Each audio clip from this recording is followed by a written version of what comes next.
da Bíblia 265 vezes.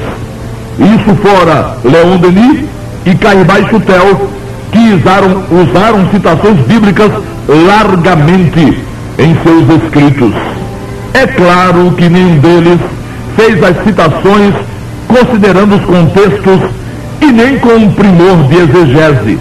Não lhes interessava e nem interessa a nenhum deles saber a verdade mesmo.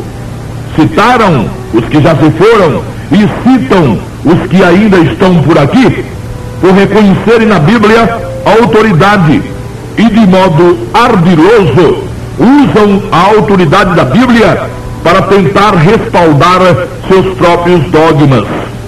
Isso, ao invés de inocentá-los, os faz mais responsáveis ainda, porque, posteriormente, na eternidade, não poderão alegar não terem tido conhecimento das revelações de Deus. É preciso também não ter juízo nenhum para admitir que não só a Bíblia é sagrada, mas que, tanto quanto ela o é, o Bhagavad Gita, os Vedas, o Alcorão, o Livro dos Mortos e outros tantos manuais de religião existentes no mundo, como disse o pastor espírita.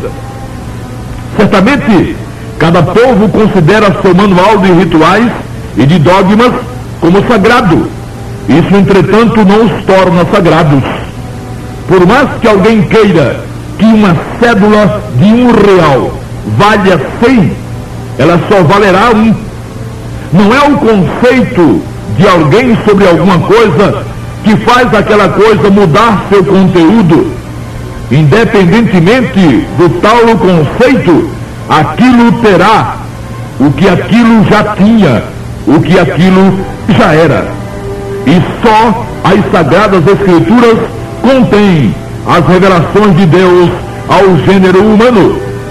Se fôssemos medir os preceitos da Bíblia, os mandamentos até a cruz, que chegam, segundo o missionário William Carey Taylor, a 613, teríamos que admitir que o Alcorão também tem os seus, e em alguns casos ainda mais rigorosos. Teríamos que fazer menção ainda ao Código de Hammurabi, contemporâneo de Abraão. Dureza por dureza, toda lei é dura. E como diz a sentença latina, dura lex, sed lex. A lei é dura, mas é lei. A lei romana, a lei de Deus, o Código de Hammurabi, onde a lei, a intransigência. O rigor da lei de Deus é o rigor exigido pela perfeição do caráter de homem de caráter perfeito. A desgraça é que, ainda que homens tenham existido, cuja vontade tenha sido a vontade da perfeição, nenhum deles chegou até lá. E repetir é preciso, sendo que todos pecaram, porque podiam até ter a vontade, mas não conseguiram e nem conseguem executá-la. Deus enviou seu próprio Filho para socorrê-los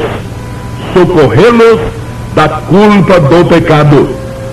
Como um seguidor de Krishna ou de Shiva, tendo o Bhagavad Gita ou os Vedas, será socorrido diante da justiça de Deus? Como?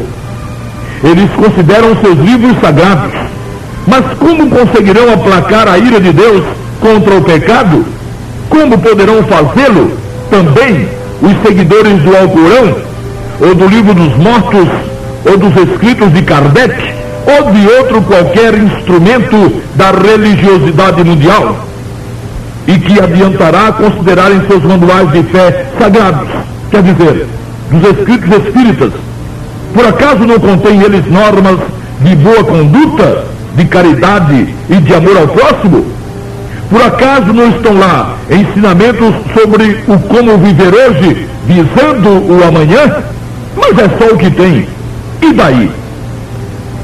Por que o Verbo eterno se fez homem? Qual a razão primordial? Servir de exemplo? Ensinar? Por que Jesus esteve na terra vivendo como qualquer homem? enfrentando tudo quanto foi dificuldade, para que os homens seguissem suas pisadas, é o que muitos admitem. Admitem ter ele estado aqui para que, imitando-o, muitos conseguissem alcançar a perfeição, guardar a lei, fazerem-se agradáveis a Deus, enfim. Mas, falando sério, foi isso o que aconteceu? Ou é isso o que acontece? Quantos imitadores de Jesus podem ser encontrados no seio das religiões? Quantos? Abaixo a fantasia. Até que alguém consiga viver sem pecar, ninguém terá imitado o Senhor. Ele jamais pecou, jamais falhou. E quem peca, imita pecadores e faz-se pecador. É pena que o cidadão espírita, que recentemente visitou essa região, ainda viva intrigado com a pessoa bendita do Senhor Jesus. Não sendo um remido, até hoje ele não conseguiu conhecer o Jesus que é, mesmo que saiba muita coisa sobre o Jesus que foi. O Jesus que foi para quê? Quem não teve como conhecê-lo como o Jesus que foi, pudesse perfeitamente tê-lo como o Jesus que é. Quando se menciona a alguém a necessidade da invocação do nome do Senhor Jesus, ou seja, que aquele alguém confie no Senhor Jesus, quase sempre ouve-se a resposta tímida e ingênua de que isso tem acontecido desde a infância. E o que teríamos? Teríamos a fé sem fé. A fé sem fé é a fé no Jesus que foi. O que uma criança como essa que anda sendo miseravelmente explorada na televisão crê sobre Jesus? Crê é sobre o Jesus que fez e foi. Dizem e ela decora. Ela sabe toda a história de Jesus e certamente chegaria à idade adulta repetindo tudo isso como um papagaio faria. Mas jamais, confiando, não tem capacidade intelectual ainda para isso. E semelhantemente ao pregador espírita travestido de pastor, a criança já adulta, mesmo estando impressionada com a pessoa do Senhor Jesus que foi, poderia jamais chegar a conhecer o Jesus que é. O Jesus invocado pelo remido.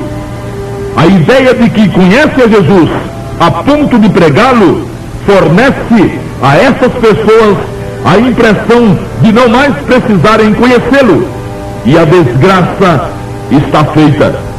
Desgraça e muita, porquanto o Jesus que foi não salva. E não salva porque o que dele sabem os que creem não salva. Uma vez que não são os ensinamentos do Senhor que salvam, mas o poder do seu sangue. E os que creem no Jesus que foi, não confiaram e não confiam no poder do sangue do Jesus que é. Apenas acreditam e aplaudem os seus grandes feitos e o exaltam como o mais perfeito caráter que já existiu sobre o planeta Terra e o tem como o mais admirável padrão a ser seguido e imitado. Quando um homem, em completo desespero d'alma, suplicou ao apóstolo Paulo que ele indicasse a forma como ser salvo, o apóstolo não fez nenhuma menção ao Jesus que foi. Não disse nada àquele homem sobre a história de Jesus. A quantos ressuscitou, a quantos alimentou, nada. Falou do Jesus que era naqueles dias, em Filipos, na Macedônia, e é hoje. O Jesus cujo sangue continua com a eficácia conquistada ao longo de uma vida perfeita, vivida em absoluta obediência aos preceitos do Pai. Aquele homem, o carcereiro, Atos 16, de 30 a 34, pôde muito bem ter conhecido toda a história e toda a saga do Senhor Jesus, mas